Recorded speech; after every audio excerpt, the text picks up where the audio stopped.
C'est en effet le plus difficile sur cette scène, c'est choisir un micro. Et on va démarrer par ordre chronologique, si vous le voulez bien. On remonte le temps, on est en octobre 2007. AXA annonce la création d'une initiative unique et originelle de mécénat scientifique, dotée de 100 millions d'euros tout de même.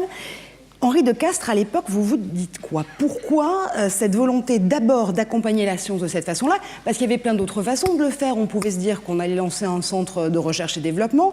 Pourquoi la forme du mécénat scientifique, c'était la bonne pour vous? Bien, merci d'abord de dire qu'on remonte le temps, parce que quand on remonte le temps, on fait parler les vieux. Voilà. Non, plus sérieusement et de façon très très simple. Octobre 2007, la préoccupation quotidienne, c'était évidemment la crise financière. Il fallait évidemment pas se laisser piéger par ça, il fallait essayer de regarder ce qu'était le long terme. Et j'ai pris avec l'équipe qui m'entourait à ce moment-là conscience de plusieurs choses qui finalement ont convergé vers cette idée de création du Fonds pour la recherche. La première chose, c'est qu'on était en train d'entrer de façon assez violente dans une période de bouleversement qui ne serait pas que financier, mais qui serait aussi climatique, sociologique, technologique, et qu'on était dans une de ces périodes où la science allait avancer probablement plus vite que la capacité des institutions à en comprendre les conséquences. C'est le premier point. La deuxième chose qui me frappait, c'est que quand on regardait les domaines dans lesquels des avancées importantes pouvaient se faire, il y en avait beaucoup qui touchaient absolument au cœur de notre métier. Le climat, la démographie, la santé, pour ne citer que ces domaines-là. La troisième chose qui m'avait frappé à la suite d'un certain nombre de conversations avec des gens qui étaient des experts, parce que moi j'étais complètement ignorant, c'était qu'au fond, beaucoup disaient que comme toujours dans ces périodes de fort bouleversement, les innovations les plus fortes ne se feraient pas dans les silos traditionnels, mais se feraient à la convergence des disciplines ou sur des lignes de fracture qui n'étaient pas les lignes de fracture habituelles. Et le dernier point qui me semblait important, c'était qu'au fond, je me suis dit que au moment où on parlait de plus en plus de responsabilité sociale d'entreprise, à la fois parce que les entreprises sont des acteurs beaucoup plus qu'économiques dans les sociétés dans lesquelles ils opèrent, et parce que dans des périodes de bouleversement, il faut être capable de montrer des étoiles qui brillent dans le ciel, à la fois à ses propres équipes, mais aussi à l'extérieur. Au fond, essayer de faire quelque chose qui permette à AXA de contribuer d'une façon qui fasse une différence réelle à ce que seraient ces efforts à la fois de recherche et de compréhension de ses conséquences, ça pouvait être utile. Autre question, très rapidement, je vais reprendre l'image du GPS de Jean-Michel Blanquer de tout à l'heure. L'idée, c'était quoi aussi? C'était, avec ce fonds, de se doter d'une vigie, d'une espèce de GPS, justement, des changements sociétaux à venir et de pouvoir y répondre avec des réponses justes. Pourquoi pas, à terme, les réintégrer en offre et service pour AXA? Oui, il n'y avait pas de préoccupation, entre guillemets, égoïste. Ça aurait d'ailleurs été extrêmement naïf, parce que même si l'effort qui a été fait depuis 10 ans est le plus important qu'une entreprise privée ait fait, en France certainement, et probablement en Europe continentale, si nous avions décidé de faire de la recherche propriétaire pour nous-mêmes, avec des montants comme ça, nous ne serions pas allés très loin. Donc il n'y avait pas de préoccupation égoïste, il n'y avait pas de préoccupation de récupération, il y avait la préoccupation... Alors j'aime bien l'image de la boussole, parce qu'une boussole, ça permet à la fois de comprendre et de se diriger. Et c'était un peu les deux choses. Bon, on voulait absolument que l'excellence scientifique soit primée, c'est-à-dire il ne s'agissait pas d'arroser. Et Tom Kirkwood, qui a joué depuis des années un rôle très important, le sait et se souvient des discussions qu'on avait. On ne voulait pas répartir, ni en traitant les demandes dans leur ordre d'arrivée, ni en les traitant par ordre alphabétique, ni en les traitant en fonction de l'importance de ceux qui demandaient. On voulait avoir un processus qui favorise l'excellence, c'est-à-dire dans lequel on ait un comité scientifique de très très haut niveau qui se prononce sur les mérites des projets en tant que tel, d'où qu'ils viennent et quels qu'ils soient. Ça, c'était important. On voulait que ça bénéficie à tout le monde. C'est-à-dire, on ne voulait pas devenir propriétaire de la recherche. Après tout, si les idées sont bonnes, plus les gens se les approprient, et plus nombreux ils sont à se les approprier, mieux c'est à la fin pour le bien commun. Bon, alors ensuite, si je veux dire à la fin, ça donne des idées aux équipes d'AXA, si ça fait naître chez un certain nombre de chercheurs des vocations en se disant mais au fond derrière il peut y avoir des applications pratiques, très bien, mais c'était pas le but. Et c'est toute la différence justement entre le mécénat et cette question sur laquelle je me faisais l'avocat du diable, vous l'avez bien compris.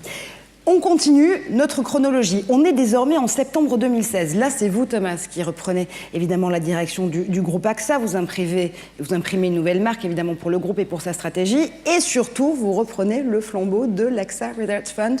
Là aussi, vous avez quelle vision de la science? Quelle vision pour ce fonds?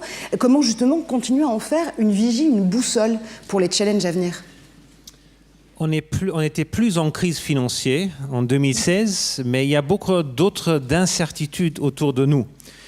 Pensez-vous à la révolution digitale qui pose beaucoup de questions? Pensez-vous à la crise écologique?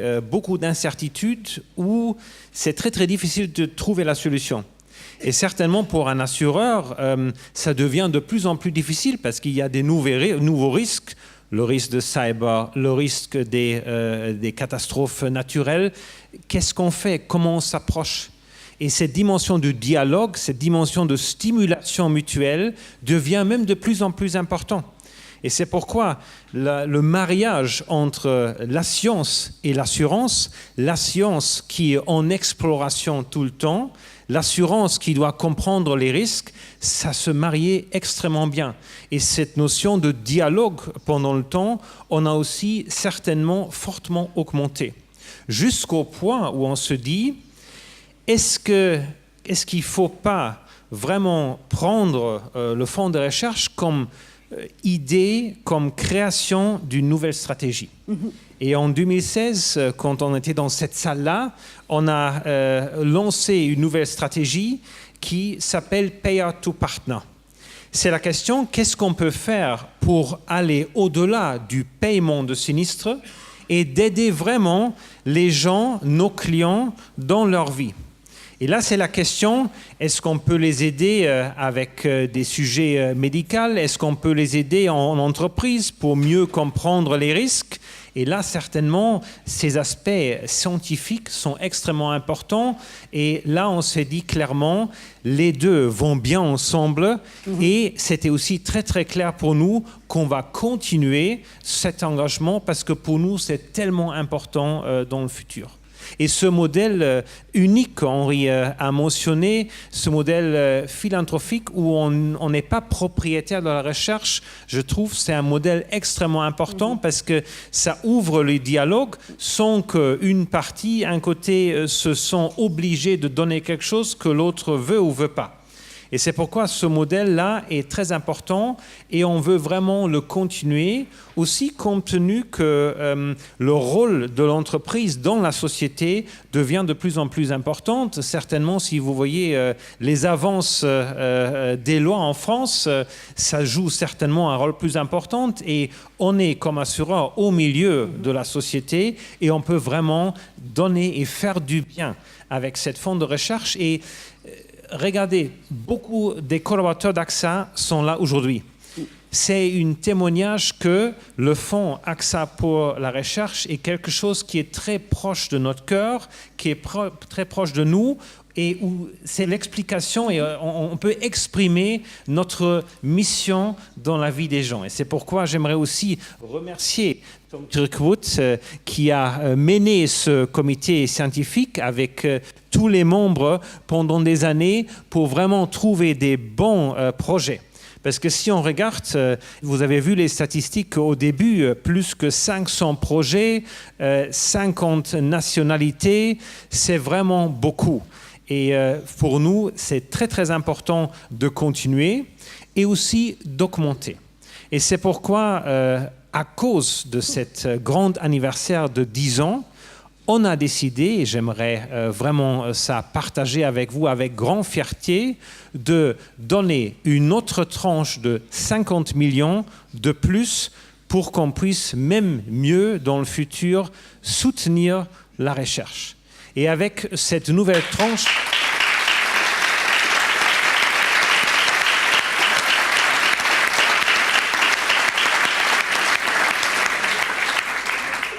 merci.